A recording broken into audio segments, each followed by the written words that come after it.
गीता 18 के श्लोक नंबर 62 में भगवान स्वयं कह रहे हैं कि अर्जुन उस परमेश्वर की शरण में जा जिसकी कृपा से परम शांति व शाश्वत स्थान अर्थात सतलोक को प्राप्त होगा।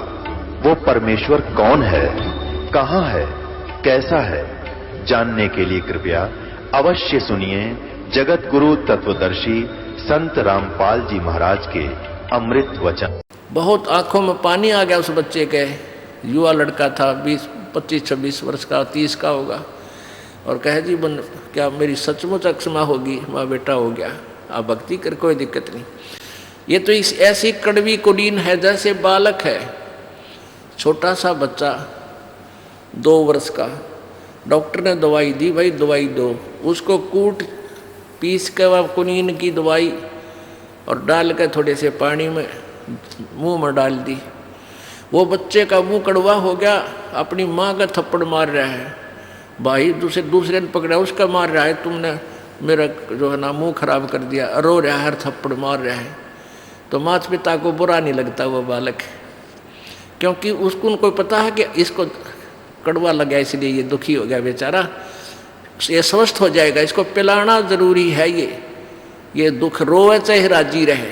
तो ऐसे पुण्यात्माओं अभी तक आपको मीठी गोली खवाई है इन संतों और महंतों और ऋषि और महर्षियों ने।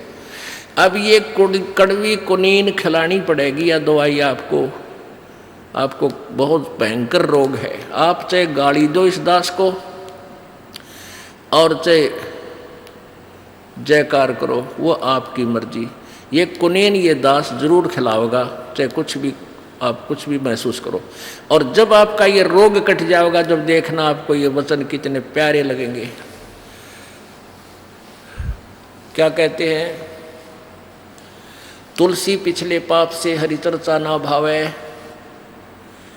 और जैसे जबर के बेगते भाई भूख विदा हो जावे।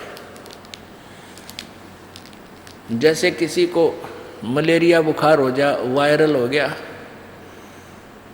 उसको क्या होगा कि रोटी कड़वी लगे, मनुखा दाख दे दे वह भी कड़वी लगे, किसी वस्तु को नहीं खाता, कहता मैं नहीं खाऊं, कड़वी लगती है। प्रतिदिन खाने वाला आहार भी आज उसको कड़वा लग रहा है। उस जवर के वेग ने, उस जवर के प्रभाव ने वो मीठी वस्तु भी उस व्यक्ति को आज कड़वी लग रही है, उस जवर के बेगते जवर के प्रभाव से। उस जवर के उतारने का विधि कौन सा है, मेथड कौन सा है? यही मेथड है कि उसको कड़वी ही दवाई खिलाई जाए, कुनीन खिलावे, ना चाहते हुए भी खानी पड़ेंगी, और फिर वो स्वस्थ हो जाएगा। जब वो कड़वी कुनीन खा के, कड़वी दवाई आहार करके फिर वो स्वस्थ हो जाएगा, तो फिर वो सूखी रोटी भी खाओगा, उसको कड़वी नहीं लगेगी। तो पुण्यात्माओं, अब आपका बुखार उतर गया, ना यहाँ कोई नाचना गाना, ना कोई टनक टनक, किसी प्रकार का कोई साजबाज नहीं, सूखी रोटी खिलाई जा रही है। और लेकिन ये बहुत ही पौष्टिक आहार है, और आप सहर्ष खा रहे हो, उमंग उमंग कर आ रहे हो, क्योंकि आप स्वस्थ हो गए। स्वस्थ व्यक्ति को भूख लगती है, अस्वस्थ को नहीं लगती। आपको परमात्मा के वचनों की भूख लगती है, आपकी आत्मा से उस दुष्पाप कर्मों का प्रभाव हट गया, आपका बुखार उतर गया ये कड़वे वचन सुन के। तो ये कड़वे वचन ही आपको कुनीन का काम करके आपके अंतःकरण में निर्मलता लाएंगे, और फिर आपको ये वचन अमृत तुल्य लगेंगे, जो आज कड़वे लगेंगे, जो पहली बार सुन रहा था। तो परमात्मा ने क्या बताया है कि जैसे आप जी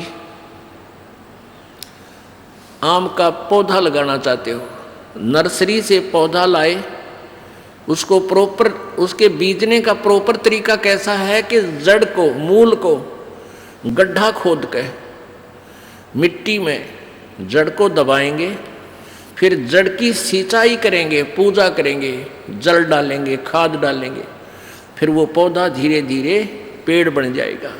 तो टहनियों के फल लगेंगे, उस आम के पेड़ की टहनियों को फल लगेंगे।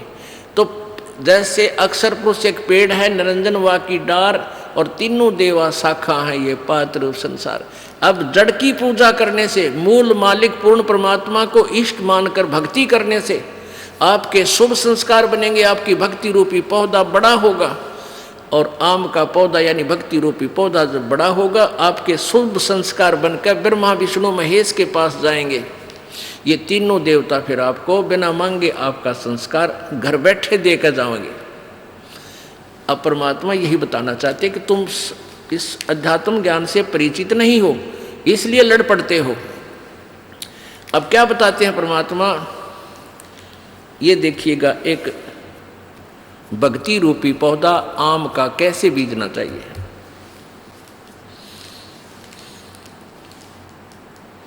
ये है सीधा बीजा हुआ भक्ति रूपी पौधा, यानी शास्त्र अनुकूल साधना। अक्षर पुरुष एक पेड़, ये है मूल मालिक, ये तो पूर्ण परमात्मा है जो जड़ है। ये पौधा हमने गमले में लगा रखा है, दिखा रखा है, समझो ये मिट्टी में है, गड्ढा बना रखा हो, तो इसकी मूल की पूजा करेंगे, जड़ की सिंचाई करेंगे। आहार तना में गया, तना से डार में, यानी ज्योति निरंजन ब्रह्म में, और ब्रह्म से फिर ये तीनों शाखाओं में, फिर यहाँ तीनों शाखाओं में रजगुण ब्रह्मा, सदगुण विष्णु, तमगुण शिव जी में।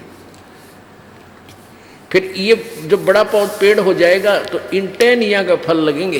ब्रह्मा विष्णु महेश ही आपको आपका वर्क डन देंगे, किया हुआ कर्म यही देंगे और कोई नहीं देगा। ये हमारे एक अभिन्न अंग हैं, इस संसार रूपी वृक्ष के एक अभिन्न अंग हैं। ऐसा कौन मूर्ख होगा जो ये कहेगा कि टहनियों को काट कर फेंक दो? नहीं, केवल दास इतना कहता है। परमेश्वर कबीर जी ने बताया है कि एक साध्य सब सदै, और सब साध्य सब जावे, माली सींचे मूल को वो फुले फुले गावे। अब देखो, इस जड़ के साधने से, एक ही के साधने से, एक के साध्य,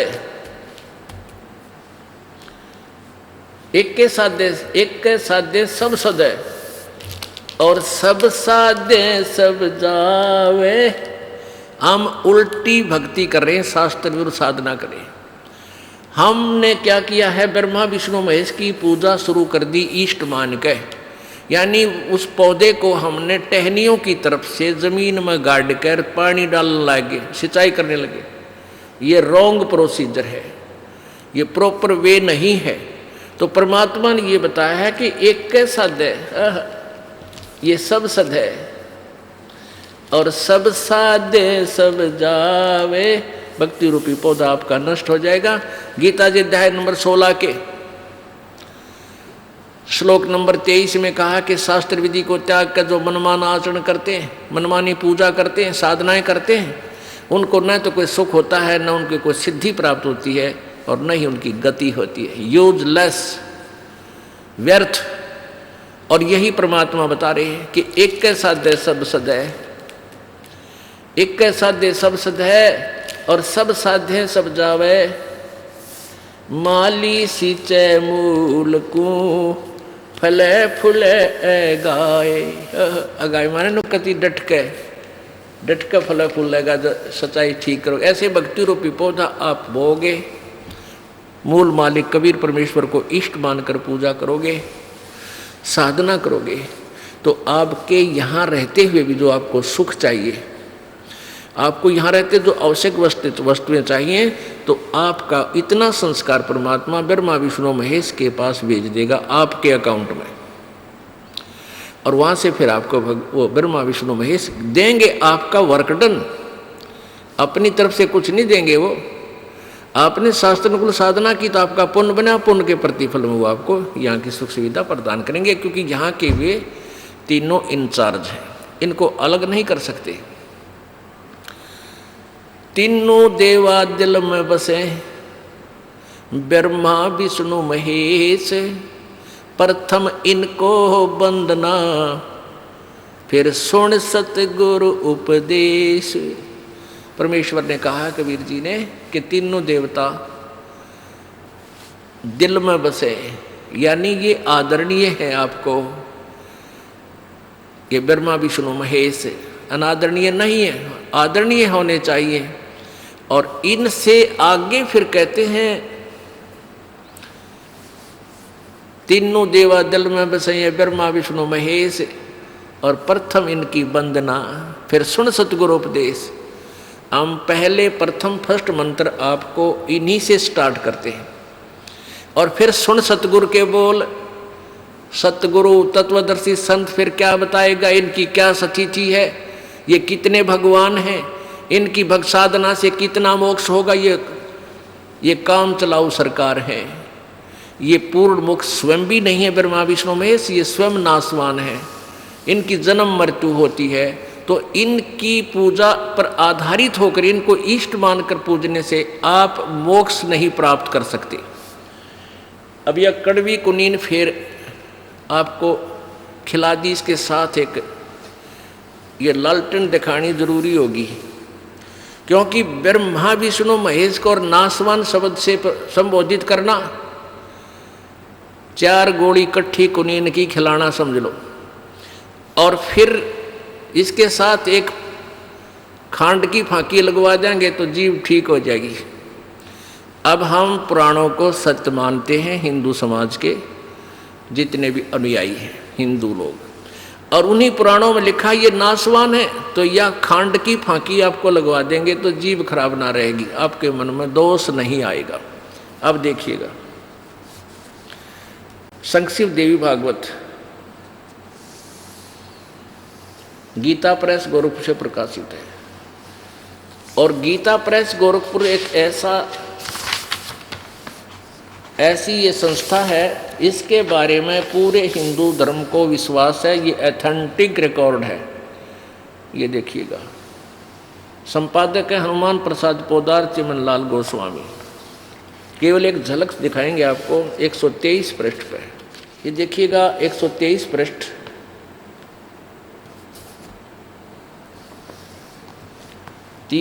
तीसरा स्कंद।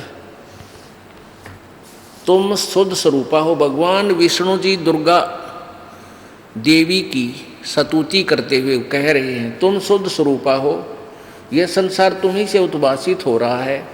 मैं ब्रह्मा और शंकर हम सभी तुम्हारी कृपा से विद्यमान हैं। हमारा आविर्भाव और तिरोभाव हुआ करता है। केवल तुम ही नित्य हो, जगत जननी हो, प्रकृति और सनातनी देवी हो। आविर्भाव माने जन्म, तिरोभाव माने मृत्यु। ब्रह्मा विष्णु जी कह रहे हैं, मैं विष्णु, मैं ब्रह्मा और शंकर हम सभी तुम्हारी कृपा से विद्यमान हैं। हमारा आविर्भाव माने जन्म और तिरोभाव माने मृत्यु होता है, हुआ करता है। हम नित्य नहीं है, केवल तुम ही नित्य हो। नित्य माने अविनाशी, और जगत जननी हो, प्रकृति और सनातनी देवी हो। प्रकृति दुर्गा को कहा, ये भी याद रखना, ये गीता जी में काम आओगा आपका, जब ये दास आपको ब्रह्मा विष्णु महेश की स्थिति सृष्टि रचना श्रीमद् भगवद गीता जी के अंदर प्रमाणित करेगा।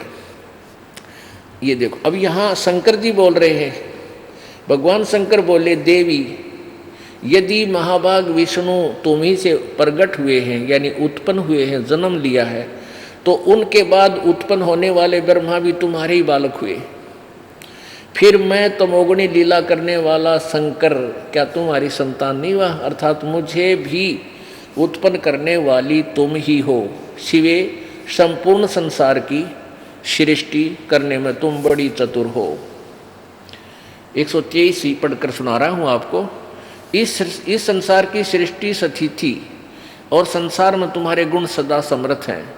उन्हीं तीनों गुणों से उत्पन्न हम ब्रह्मा विष्णु एवं शंकर नियमानुसार कार्य में तत्पर रहते हैं। अब इससे कितने कंसेप्ट क्लियर हो गए? पहले तो ये हुआ कि ब्रह्मा विष्णु महेश नासवान है, इनकी जन्म मृत्यु होती है। दूसरा ये हो गया कि दुर्गा इनकी माता है, इससे इनका जन्म हुआ है। और तीसरा ये होगा कि रजगुण ब्रह्मा है, सतगुण विष्णु, तमगुण शिव। तो गीता जी अध्याय नंबर 15 के श्लोक नंबर 1 में, 2 में और 3, 4 में यही स्पष्ट किया है कि ऊपर को जड़ वाला और नीचे को ये तीनों गुण रूपी शाखा वाला, ये संसार रूपी वृक्ष है। और जो संत इसको पूरे विभागों सहित जानता है, तना कौन भगवान है, मूल मालिक का क्या नाम है, डार कौन है, और भाई पत्ते कौन है, शाखा कौन है, वो तत्वदर्शी संत है। फिर क्या बताया है चौथे अध्याय के तीसरे श्लोक में कि जब तत्वदर्शी संत मिल जाता है, 15वें अध्याय के 1, 2, 3 और 4, इन चारों श्लोकों का एक सामूहिक सा अनुवाद दास आपको शॉर्ट में बताता है, संक्षिप्त में, कि इस संसार रूपी वृक्ष के बारे में गीता ज्ञानदाता कहता है कि यहाँ विचार काल में, अर्थात तेरे मेरे गीता जी के डिस्कशन में, इस ज्ञान के डिस्कशन में, यानी गीता ज्ञान देते समय मैं पूर्ण रूप से परिचित नहीं हूँ इस संसार रूपी सृष्टि की रचना के विषय में, क्योंकि इसका जन्म भी बाद में हुआ था सतलोक में, जो परमात्मा ने सारी सृष्टि रच दी थी। इसलिए वो कहता है कि उस तत्वदर्शी संत के मिलने के पश्चात इस अज्ञान रूपी उलझी हुई गुत्थी को उस तत्व ज्ञान रूपी शस्त्र ते काट के, यानी तत्वदर्शी संत से ये ज्ञान समझकर उसके पश्चात उस परमेश्वर के उस परम पद की खोज करनी चाहिए, जहाँ जाने के बाद ये प्राणी लौट कर फिर संसार में कभी जन्म नहीं लेता, अर्थात पूर्ण मोक्ष प्राप्त करता है। और जिस परमेश्वर ने संसार रूपी वृक्ष के ये प्रवृत्ति विस्तार को प्राप्त हुई, अर्थात जिसने सारे ब्रह्मांडों की रचना की है, गीता ज्ञानदाता कहता मैं भी उसी की शरण में हूँ। इस गीता जी अध्याय नंबर 18 के श्लोक नंबर 62 में कहा है कि हे अर्जुन, तू सर्वभाव से उस परमेश्वर की शरण में जा, जिसकी कृपा से तू परम शांति और शाश्वत स्थानम, शाश्वतम स्थानम, ये तो संस्कृत है। शाश्वत माने सदा रहने वाला, सनातन सबसे पहले वाला और सदा रहने वाला, अविनाशी अचल। और स्थान माने धाम कहो, स्थान कहो, लोक कहो, हम उसे सतलोक कहते हैं। यजुर्वेद अध्याय नंबर 5 के मंत्र नंबर 32 में इसको रत धाम कहा है। रत माने सत्य, धाम माने लोक को, स्थान को, कि वो कबीर परमात्मा रत धामा शवर ज्योति रत धामासी, वो स्वयं प्रकाशी सतलोक में रहता है, सतलोक वासी है, सतलोक वाला है, सतलोक का मालिक है।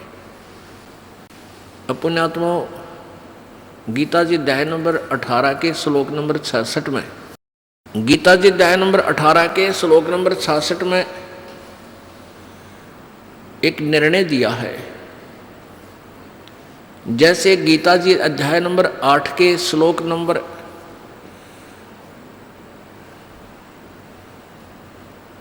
13 में गीता ज्ञानदाता कहता है कि मेरा केवल ओम नाम है, एक ओम नाम है मेरा, नथिंग एल्स, मुझ ब्रह्म का केवल एक ओम नाम है।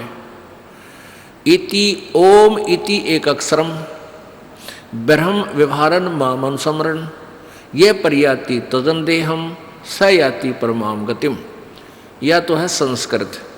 इसका अर्थ ये है कि मुझ ब्रह्म का, गीता ज्ञानदाता कहता है माम ब्रह्म, मुझ ब्रह्म का एक ओम अक्षर है, यह एक ओम अक्षर है, नथिंग एल्स। उच्चारण करके स्मरण करने का, और जो अंतिम श्वास तक इसका स्मरण करता रहता है वो मेरे वाली, मुझसे मिलने वाला लाभ, मेरे वाली गति को, परम गति को प्राप्त होता है। गीता जी अध्याय नंबर 8 के श्लोक नंबर 5 और 7 में गीता ज्ञानदाता कहता है कि मेरी भक्ति करेगा तो मुझे प्राप्त होगा। फिर गीता जी अध्याय नंबर 8 के ही श्लोक नंबर 1 में अर्जुन ने पूछा है कि परमात्मा, आपने गीता अध्याय नंबर 7 के श्लोक नंबर 29 में जो कहा है कि उस तत्ब्रह्म को और अध्यात्म, पूरे अध्यात्म ज्ञान को जब तत्वदर्शी संत से सुनकर परिचित हो जाते हैं, वो व्यक्ति केवल जरा और मरण से छूटने का ही प्रयत्न करते हैं। जरा मरण, जरा माने मृत्यु, और मरण, जरा माने बुढ़ापा और मरण माने मृत्यु। वो केवल जन्म और बुढ़ापे तय मृत्यु और बुढ़ापे से छुटकारा पाने की चेष्टा करते हैं उस तत्वदर्शी संत के ज्ञान से परिचित होने के बाद। तो गीता ज्ञान दाता अर्जुन ने पूछा 8वें अध्याय के एक श्लोक में कि वो कौन है फिर तत्ब्रह्म। गीता ज्ञान दाता ने 8वें अध्याय के 3रे श्लोक में कहा है कि वो परम अक्षर ब्रह्म है। ओए होए। तो यहाँ 8वें अध्याय के 5 और 7 में गीता ज्ञान दाता अपनी साधना को कहता है। फिर गीता अध्याय नंबर 8 के ही 8, 9, 10 3 श्लोकों में उस परम अक्षर ब्रह्म, उस दिव्य पुरुष, उस मूल मालिक की साधना को कहता है। उसकी साधना का मंत्र 17वें अध्याय के 23वें श्लोक में कहा है कि ब्रह्म ओम तत्सत इति निर्देश ब्रह्म ने त्रिविध समर्थ है। ओम तत्सत इति निर्देश है ब्रह्मणे मन सच्चिदानंद घन ब्रह्म यानी परम अक्षर ब्रह्म की साधना का ओम तत्सत ये एक निर्देश है, फाइनल ऑर्डर है, नथिंग एल्स। और जो उसकी भक्ति करता है उसको प्राप्त होता है। अब उसको प्राप्त होने की कौन सी विधि है? गीता जी अध्याय नंबर 18 के श्लोक नंबर 66 में कहा है कि सर्वधर्मान परित्यज माम एकम शरणम व्रज अहम तवा सर्व पापे भा मोक्षामि मा शुच। अब गीता ज्ञानदाता कहता है जैसे ओम मंत्र ये तो ब्रह्म का क्लियर कट और तत्व ये परब्रह्म का है, ये सांकेतिक मंत्र है, ये नहीं बताया जाता किसी को, ओनली उपदेशी को ही ये दास बताएगा। और इस दास के अतिरिक्त कोई भी इस पृथ्वी पर इस मंत्र का दान करने का अधिकारी नहीं है। अगर कोई इस दास से उपदेश लेकर 1-2 दुष्ट आत्मा इस कार्य में लगी हैं, उनसे जो उपदेश लेता है वो डुप्लीकेट पासपोर्ट समझ लो वो बना रहे हैं, फिर दोनों दोषी होंगे भगवान के दरबार में।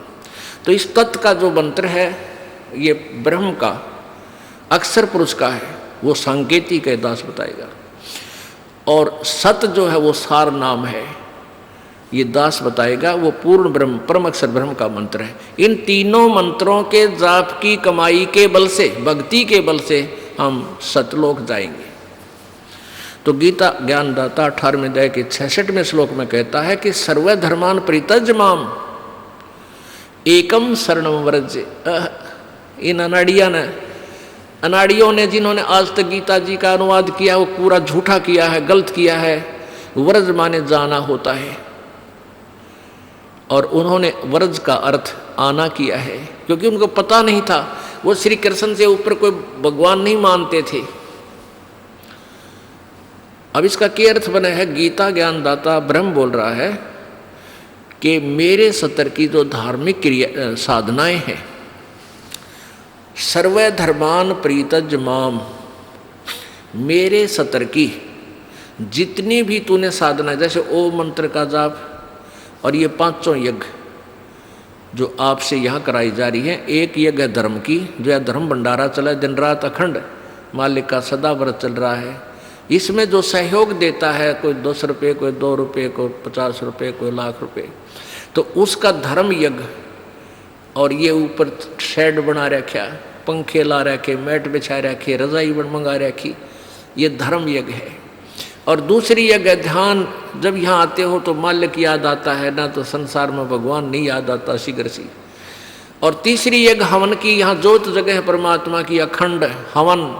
हवन पुण्यात्माओं, जैसे अभी तक आपने देखा ये ऋषि लोग गेर का लकड़ क्यों कह के घर तक जा था, राजाओं ने पटा लिया करते, धनिया ने उन्हें कह देते अच्छा हवन करो, वहाँ गेर के 2-3 धड़ी लकड़ी और ठोके जहाँ दे लोटे भर घी के स्वाहा स्वाहो पाटो पकड़े। अब उसमें क्या था दोस्त, वो अच्छी बात है हवन करना, लेकिन वो तरीका प्रॉपर नहीं। न्यू कारण आंधा ने उत्तर 2 बुलावे, अगर अंधे का निमंत्रण दोगे 2 आवेंगे एक की बजाय। तो कहने का भाव ये था कि वो ऋषि लोगों को हम क्यों बुलाया करते, क्योंकि हम अनपढ़ थे, उन्होंने अपना फायदा उठाया कि केवल एक ब्राह्मण ही पढ़ने का अधिकारी है, तुम अपना धंधा पीटो, जिसका जिसा काम है। परमात्मा ने ये कहा कि देखो भगवान की भक्ति प्रत्येक व्यक्ति कर सकता है और प्रत्येक ही शिक्षित होना चाहिए, ये गलत कर रखा था इन्होंने। तो अब आप सारे शिक्षित हो गए। अब मालिक ने जो खेल खेला है, ये समय इंतजार किया है कि अब अपनी प्यारी आत्माओं को अपनी महिमा में अब बताऊंगा और सारे सबका समझ में आवेगी। अब आप सभी शिक्षित हो गए और सभी को मंत्र ये परमात्मा की वाणी याद होगी। छोटे छोटे बच्चा के पूरी आरती याद हो रही है भगवान की वाणी की।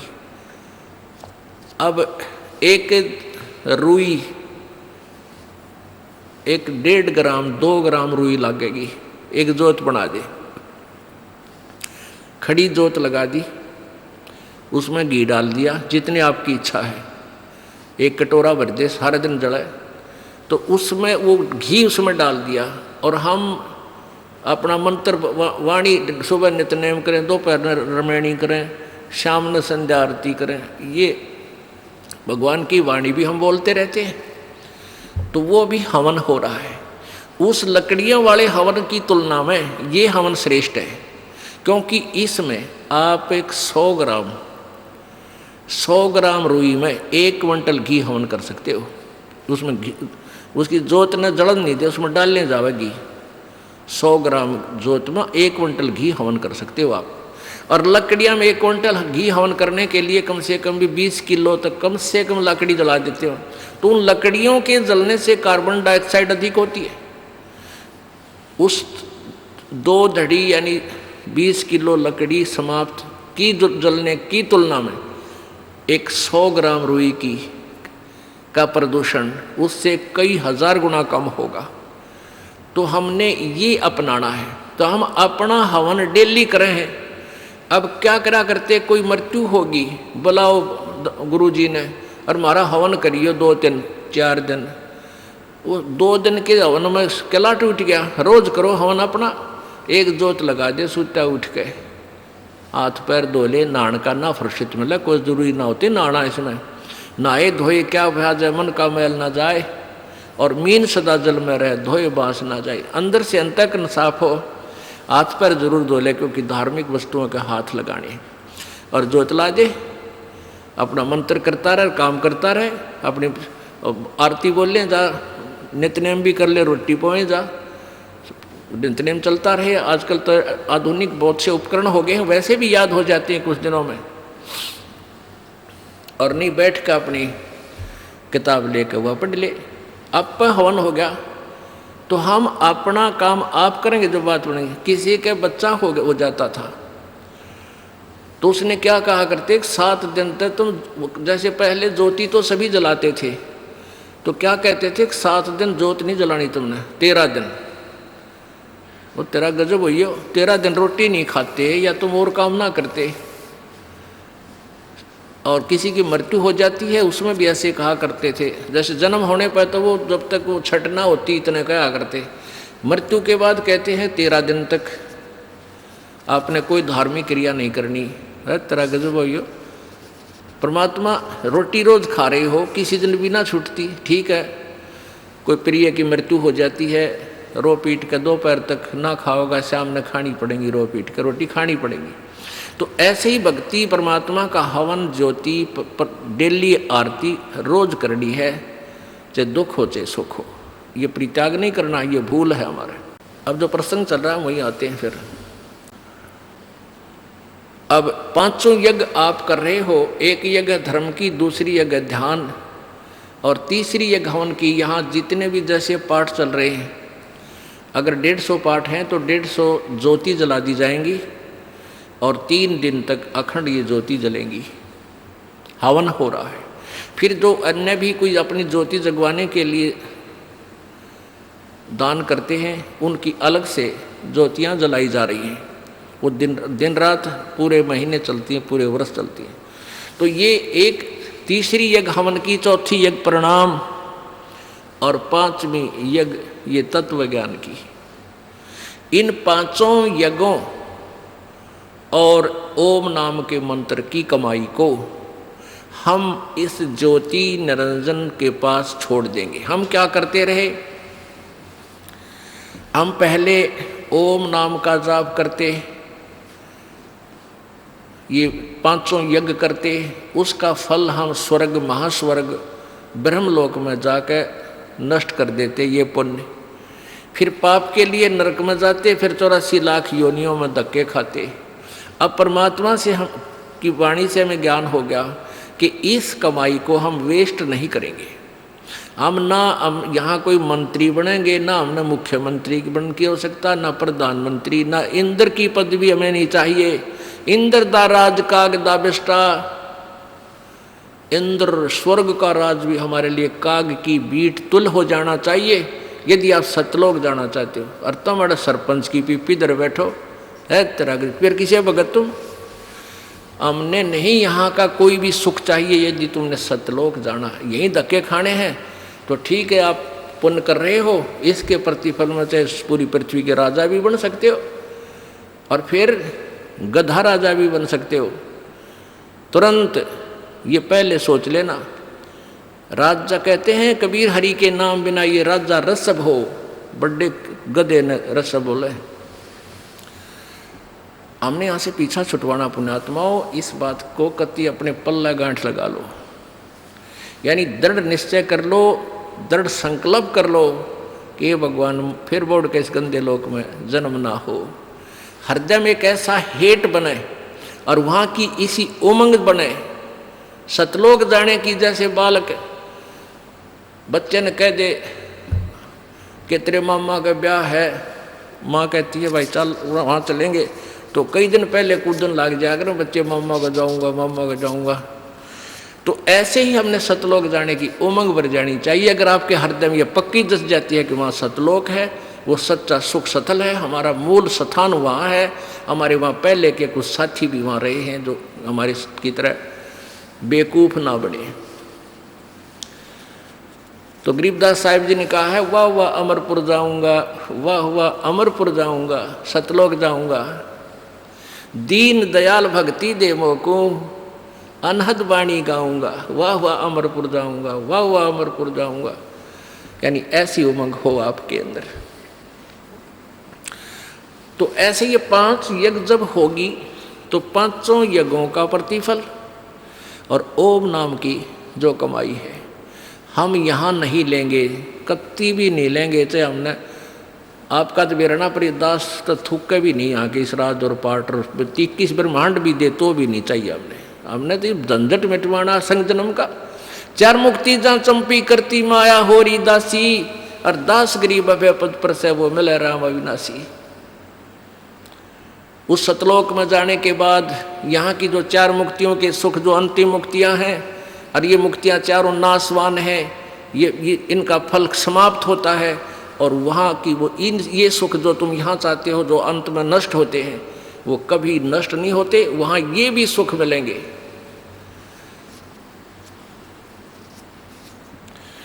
तो गीता अध्याय नंबर 18 के श्लोक नंबर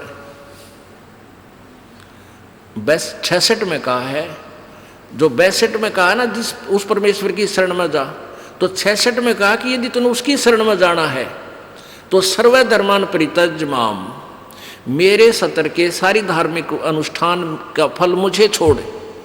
परित्यज्य यानी छोड़, या मेरे पास दे दे, मैं तुझे, क्योंकि जैसे हमने किसी का ऋण ले रखा है तो ऋण, और हमें बंधुआ मजदूर बना रखा है उसने, हम उसका ऋण दे देंगे, वो हमें बंध से मुक्त कर देगा।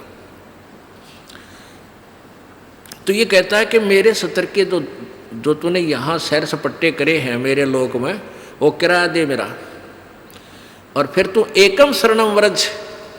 एकम माने जिसके बराबर दूसरा ना हो, अद्वितीय, उस अद्वितीय भगवान, उस पूर्ण परमात्मा की शरण में जा, फिर मैं तुझे सब पापों से मुक्त कर दूंगा, तू चिंता मत कर।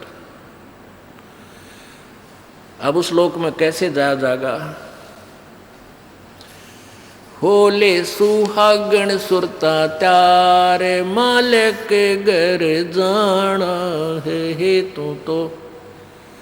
होले सुहागण सुरता त्यार, उस मालिक के घर में कैसे जाना है?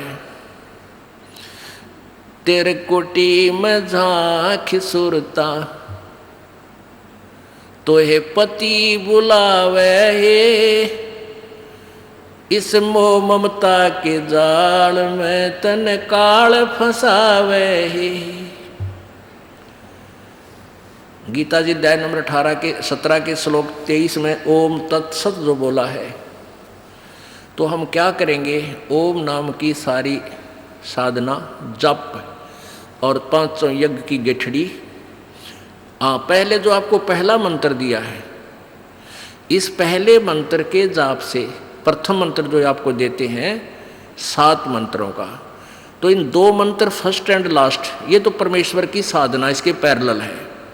ये इसलिए दिया जाता है कि जैसे आपको पहला मंत्र दे दिया और प्रथम मंत्र जो दिया जाता, हो सकता है महीने 2 महीने 6 महीने में आपका विश्वास रहे को ना, और आपकी मृत्यु का समय आ गया तो आपकी टिकट कटने की बात है। भगवान से अविश्वास होते काल छोड़ना नहीं, और विश्वास है तो काल निकट नहीं आ सकता। परमात्मा कहते हैं जमजो राजा से डरे धर्म राय धर धीर, अदली असल कबीर है। तो कहते हैं उस जमजो राजा से डरे मिटे कर्म के लेख, अदली असल कबीर है कुल के सतगुरु एक। काल डरे करतारते जय जय जय जगदीश, और ये जोरा जोड़ी झाड़ता पगरज डारे शीश।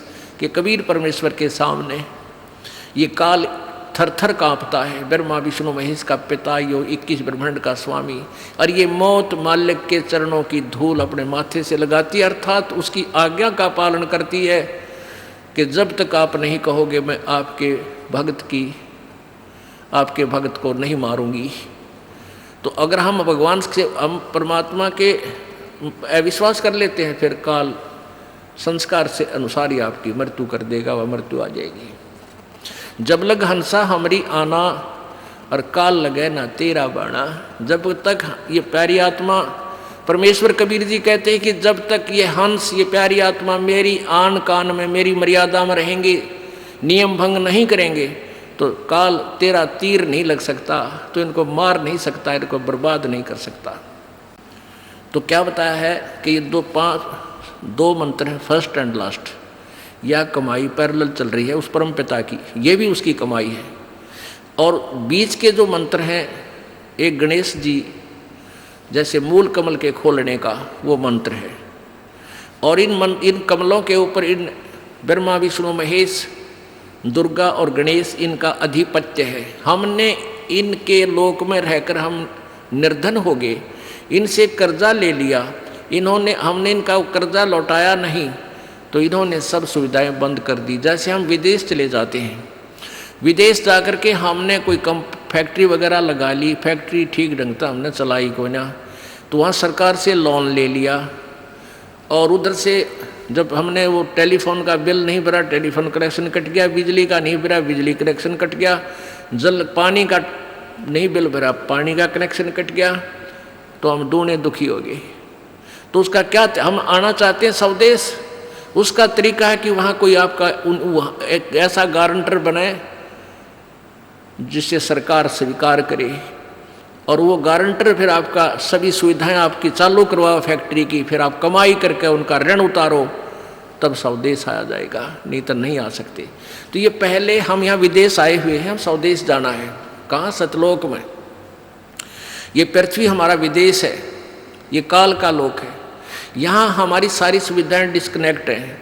अब ये बीच के जो 5 मंत्र हैं, इनकी कमाई से ये दास आपका गारंटर बनेगा, और फिर ब्रह्मा विष्णु महेश आपकी वो सुविधाएं फिर प्रारंभ कर देंगे। आपने किस्तों के अंदर इनका वो लोन उतारना है। तो इस प्रथम मंत्र से आपको इनके साथ साथ इसलिए परमात्मा ने एडिशन खुराक दे रखी है, एडिशनल, कि कहीं बीच में गड़बड़ कर भी जाओ, आप बालक हो जाती है समझना आती इतनी, तो मृत्यु भी होगी। तो इन 2 मंत्रों के प्रभाव से फर्स्ट एंड लास्ट के आप तुरंत मनुष्य जन्म पाओगे, और फिर शुरुआत हो जाएगी भक्ति की। तो ये 5 बीच के मंत्रों से तो हम जैसे मूल कमल, फिर स्वाद चक्र ब्रह्मा जी वाला, मूल चक्र गणेश जी वाला, नाभि चक्र विष्णु लक्ष्मी जी वाला, फिर हृदय कमल शंकर जी वाला, और कंठ कमल दुर्गा वाला, ये खुल जाएगा। खुल जाने का मतलब है आप लोन फ्री होगे इस मंत्र के जाप तय। जब यहाँ से आप चलोगे, त्रिकुटी एक इंटरनेशनल एयरपोर्ट समझ लो। अंतर्राष्ट्रीय हवाई अड्डा है। और वहाँ पहुँचने से पहले तो आपने बहुत कुछ कागज़ कंप्लीट करने पड़ेंगे। जैसे राधा स्वामी वाले ठेका ले रहे हैं सतलोक का, और ये कहते हैं हम नहीं मानते गीता और वेदों के, हमारे गुरु महाराज ने जो ज्ञान बता दिया वो फाइनल है हमारे लिए, वो गीता और वेदों से उत्तम है। और वो कहते हैं हमारे गुरुजी तो सीधा त्रिकुटी से प्रारंभ करते हैं, हम तो त्रिकुटी पर जाते हैं, हमने नीचे से कुछ लेना देना नहीं। अरे भले आदमियों, त्रिकुटी कोई बड़का का खेल है, त्रिकुटी में पहुंच जाओगे। ये बरवाड़े का बस स्टैंड थोड़ा है, कोई पैदल चला जा तो पहुंच गया, या साइकिल पर जा तो भी खड़ा हो जा जाके। त्रिकुटी तो इंटरनेशनल एयरपोर्ट है, वहाँ जाने से पहले आपने इस काल के झंझट से अपना पल्ला छुटवाना पड़ेगा। जब तुम्हें जान देंगे, कौन जान देगा, चौनी दो रहा नहीं बात करे अमेरिका जान की, तो पहले कमाई कर, सारे प्रोसीजर पूरे कर, अपना पासपोर्ट बनवा, वीज़ा लगवा, जब जाएगा एयरपोर्ट पे दे, जब जाएगा एयरपोर्ट पे दे जान देगा तेरे को। तो क्या बताते हैं, त्रिकुटी पर जब हम जाएंगे, जब इस दुर्गा तक से हम फारिग हो लेंगे कंठ कमल तक, फिर त्रिकुटी आओगा कमल, वो स्टेशन आओगा, वो इंटरनेशनल एयरपोर्ट है। अब वहाँ से जिसने जहाँ की साधना कर रखी है, स्वर्ग की या महास्वर्ग की या कोई और अन्य देवी देवता ब्रह्मा की या विष्णु की, वहाँ से उनको वहाँ की टिकट बनाकर तुरंत बैठा दिया जाता है, गोली हो। अब हमने सतलोक की कर रखी, तो सतलोक की जो वहाँ फिर अकाउंट दिया जाएगा, परमात्मा आएगा इस दास के रूप में जब आप त्रिकुटी पर पहुँचोगे। लेकिन होगा जब आपके अंत समय होगा। किसी भी सदग्रंथ, किसी भी महापुरुष की वाणी देख ले, गीता जी अध्याय नंबर 8 के श्लोक नंबर 13 में ये ब्रह्म कह रहा है कि मेरी साधना करनी है तो ये ओम नाम है, अंतिम सांस तक करते रहना तब मेरे पास आएगा। ऐसे ही परमेश्वर कहते हैं राम नाम रटते रहो जब तक घट में प्राण, और कदे तो दीन दयाल के भनक पड़ेगी कान। अंतिम श्वास तक जाप ही करते रहना, इसकी सिमरण करते रहना कमाई का। तो जब आप यहाँ संसार छोड़कर चलोगे, त्रिकुटी पर पहुँचोगे, तो वहाँ जाकर के आपने देखना है कि गुरुजी कहाँ हैं। वहाँ कैसा होगा, एक मेला सा भरा होगा। जैसे कोई कित्तकार है, तो कौन है भाई, मैं राधा स्वामी वाला का हूँ, तो कौन है, मैं फलाना ओ शंकर का पुजारी था। तो वहाँ सारा मेला भरा कॉमन। तो वहाँ फिर अपने अपने वो गुरुजी ने ढूंढे हुआ, भाई तुम अपने गुरु को देख लो कहाँ है। वो नकली होगा तो को पाओ को जा, और असली गुरु उनके भी होंगे तो वो आगे खड़े पाओगे ना, वो सीधे नरक में टाल दिए जाते हैं। तो वहाँ आपने गुरुजी को देखना है, तो वो परमेश्वर इस दास के रूप में आपको उस एयरपोर्ट त्रिकुटी पर मिलेगा।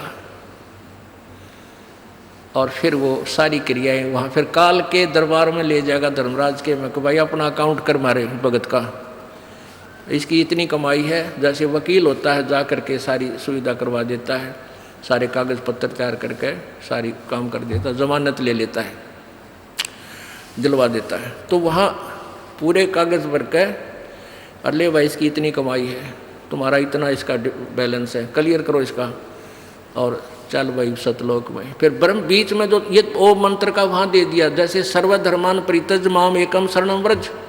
अब ब्रह्म तक का अकाउंट हमने त्रिकुटी पर कर दिया।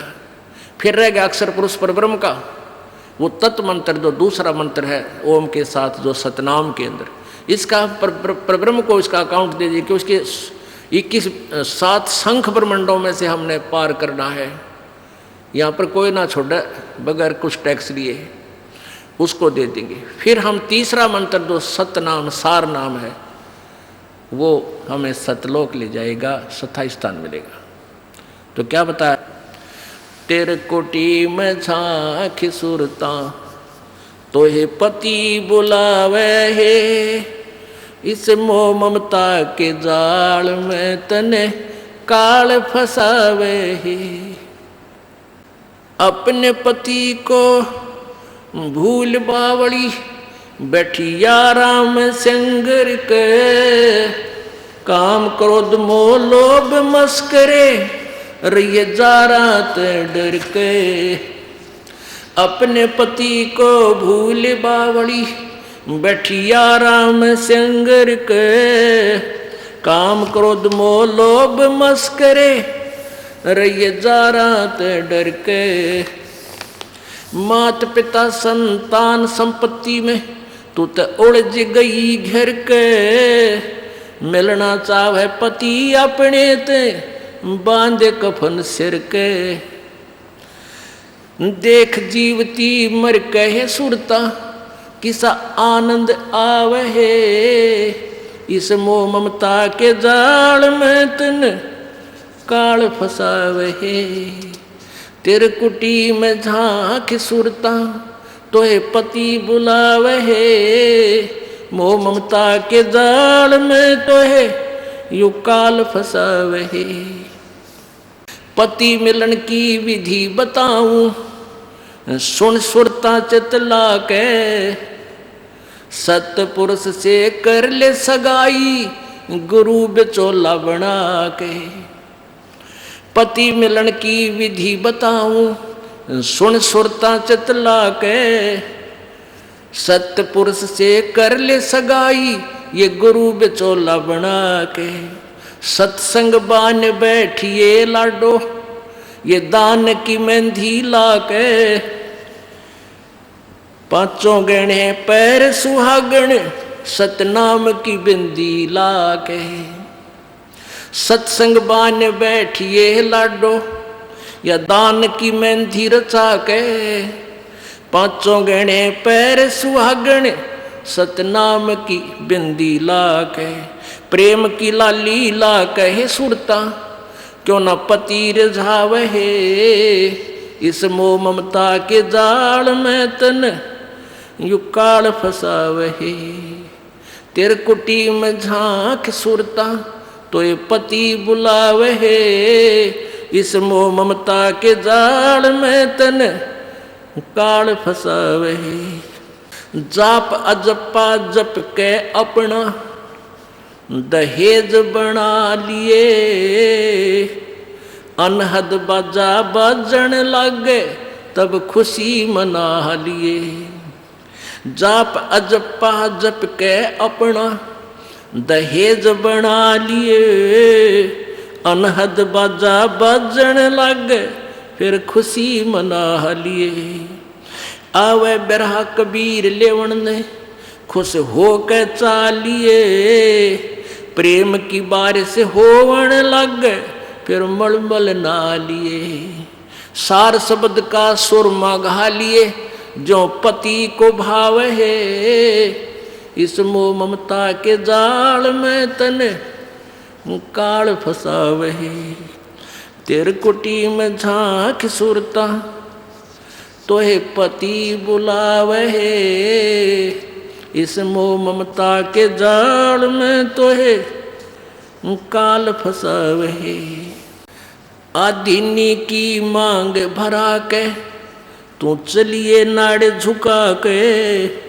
संत समागम बरात तेरी तन ले जावेगा ब्याह के। आधीनी की मांग भरा ले चलिए नाड़े झुका के। इस संत समागम बरात तेरी तन ले जावेगा ब्याह के। सुरत नृत है डोली तेरी बैठ सुन शिखर में जाके। ये मकर तार का खेल कांगना अल्लल ध्यान जचा के। सुरत नृत है डोली तेरी बैठ सुन शिखर में जाके। मकर तार का खेल कांगना अल्लल ध्यान जचा के। बैठ विश्वास सेज बिछा के वो शब्द छैल आवे। इस मोह ममता के जाल में तो है काल फसावे।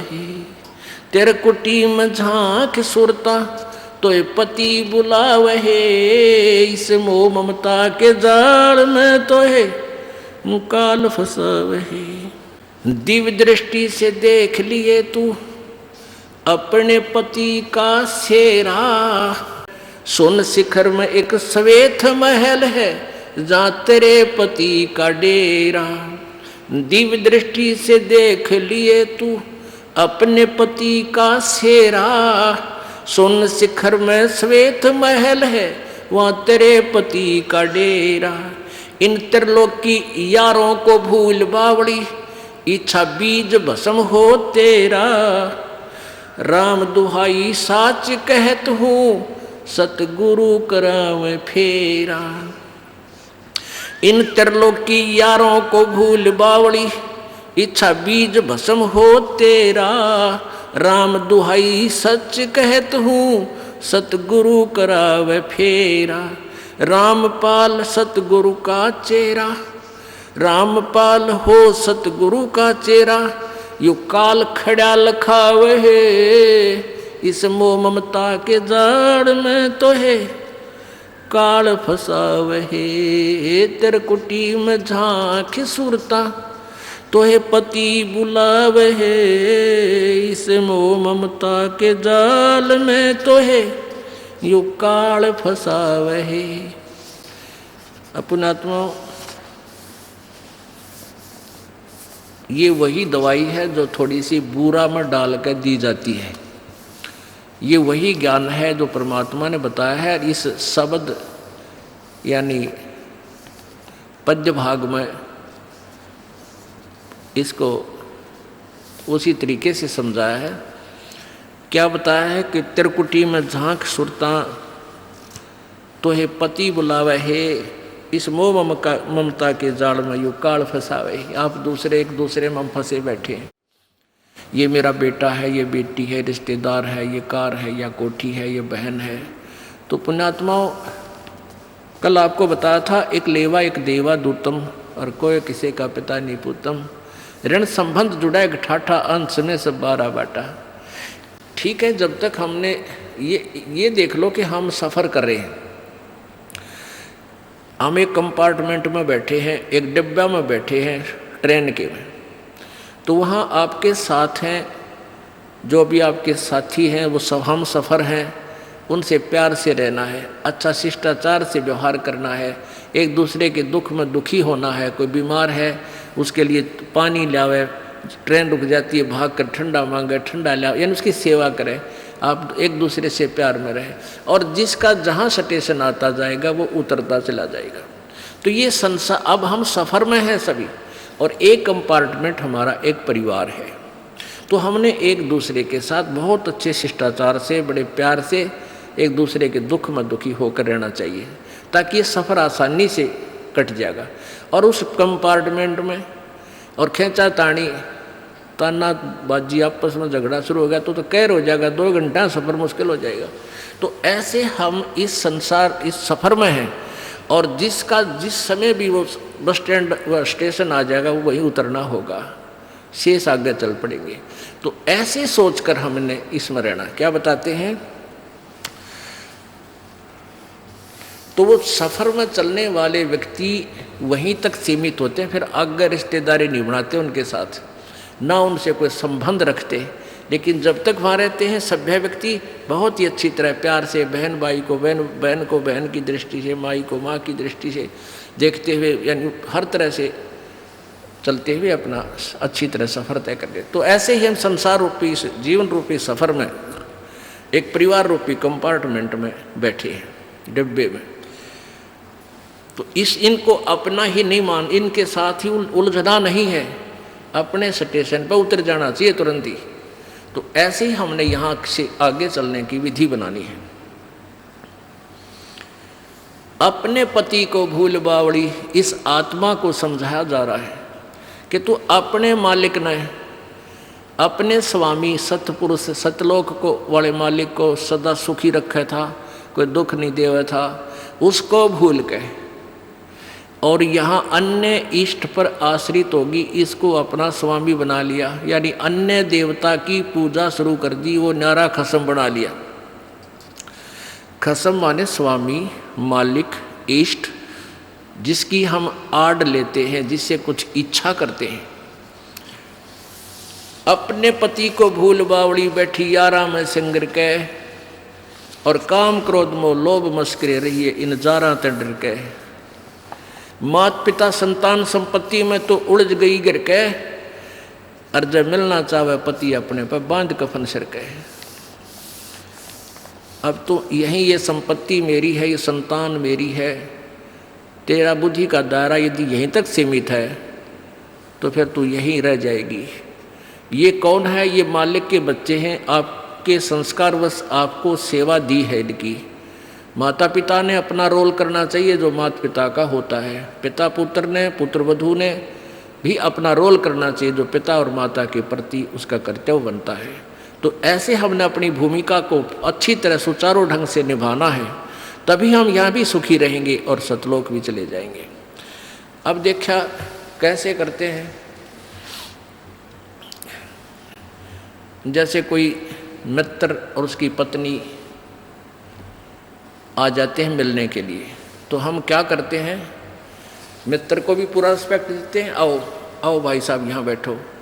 उनकी पत्नी आती है, आओ बहन जी बैठो, और प्लेट ले आवे, सब्जी आप ठा के ले आवे, ले खाना खाओ, हैं बिस्कुट खा लो, चाय पी लो, कितना प्यार देते हैं। और अपनी पत्नी ने खुरकावा है, गुड़की गाल है तो, और दूसरे की पत्नी को कितना प्यार से बोल रहे हो। तो क्यों ना हम अपने घर में भी ऐसा ही माहौल बना लें। अब जैसे घर में कोई नुकसान करके कोई राजी नहीं, कोई नहीं करता, अब ठीक है अनजान बालक तो कुछ भी कर दें, ना पत्नी करे नुकसान और ना ही पति कर सकता। ये तो होना हो सब वो हो जाता है।